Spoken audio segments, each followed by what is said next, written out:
fire.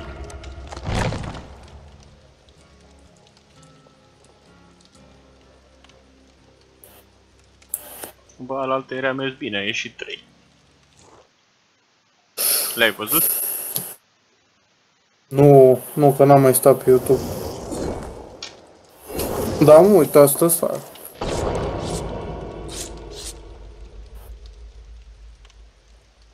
Poate avem noroc și asta seara.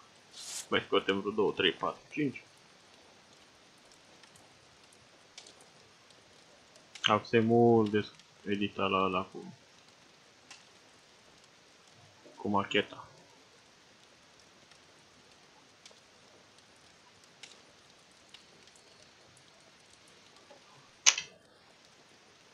Îl tăiai, cred că în vreo 10 bucăți. Și după aia le îmbinai pe toate, țac, pac, frumos acolo. Și a ieșit treaba roz. De alea a făcut că trebuie să-l filmez cu webcam, știi că altfel, altă șansă n-au să-i. Telefon. Păi da, și care mână desfăceam cu ea? Păi faci cumva, știi, când stai la birou să ai telefonul pus sus și să filmeze mâinile. Asta mergea când aveam monitoare din alea de 1 metru pe 1 metru, aici ciuciu, că ăsta are un deget.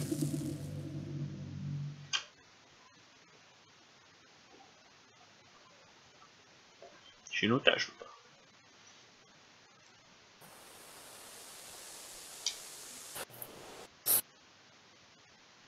Întâi hai să vedem ce meciuri ne dă. Bă, eu sper că bune, trebuie să fac să cooperăm 180 de secunde și să dau healing. Și eu trebuie să repar 10 generatoare. Boa! Aia e? De când ai misiuni de ăștia Metin 2? Bă, privește partea bună, dacă merge treaba cum trebuie și fac cel puțin 1-2 într-un meci. Lucru la care eu de obicei stau destul de bine.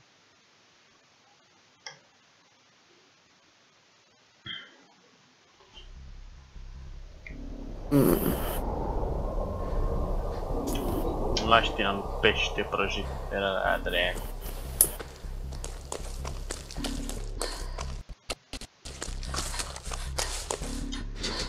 Cruiser sighted.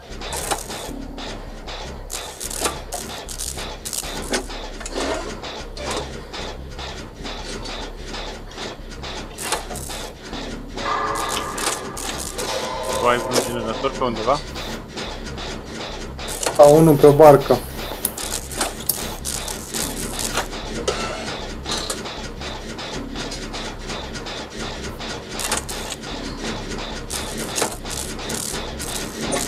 Nu văd barca, mai asta nu fie șutură cam de barca. Nu, trebuie să vedeți ochii pe aceea, să nu fie vreun bug pe aici ceva. Nu țină vreo atenție. Muli Burcea generator. Dă-i ceva în cap.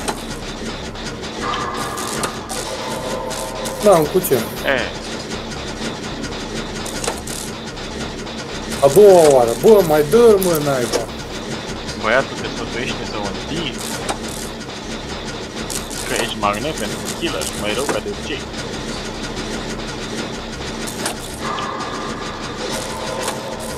Dacă Burcea asta dă fail după fail. Păi toată viața lui e un fail. Mă, nu chiar, a scăpat din război, dar sigur nu Burcea asta. Da, asta e mai prost. Fă curăț. Bă, ce lag îmi face. E de dur în spaimă la killer, sărac.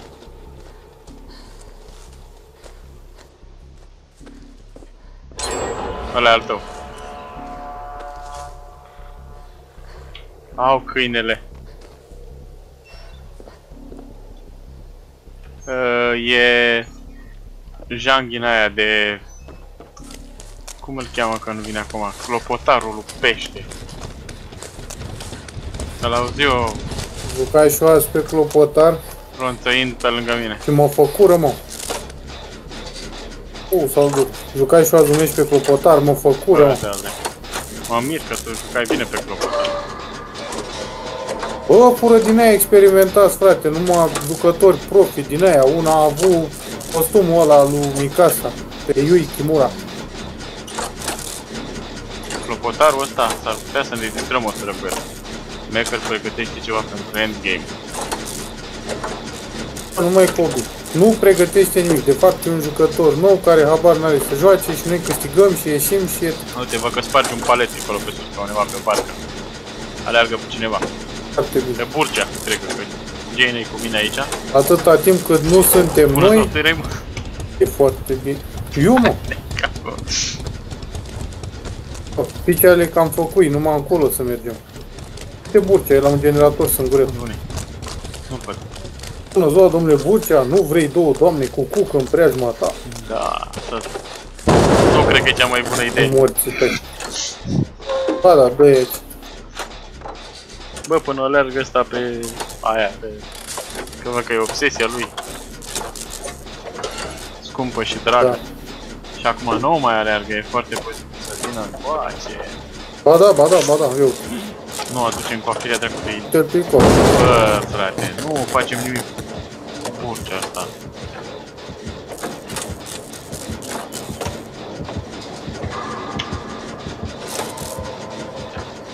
Hai tu aleargă-te acolo că noi scăpăm.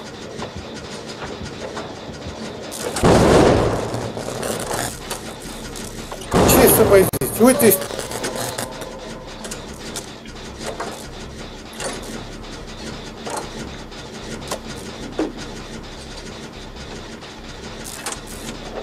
nu că-l mai bocăne de două ori, stai să vezi.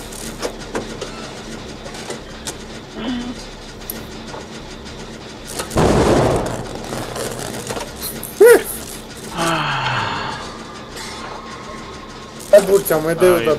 Dau eu dracu acum. Hai, fugim.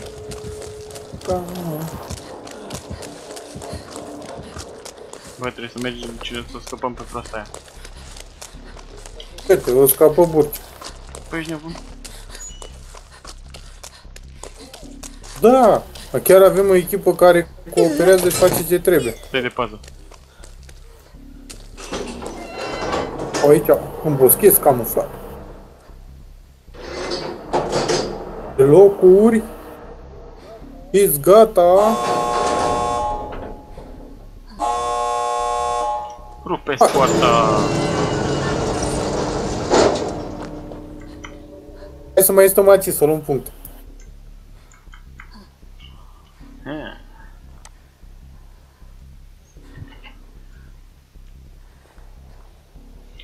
Hai să facem mișto de roță. Numai să n-aibă ăsta acum vreun hex. Mai ține vreo atenție. Deschis rush.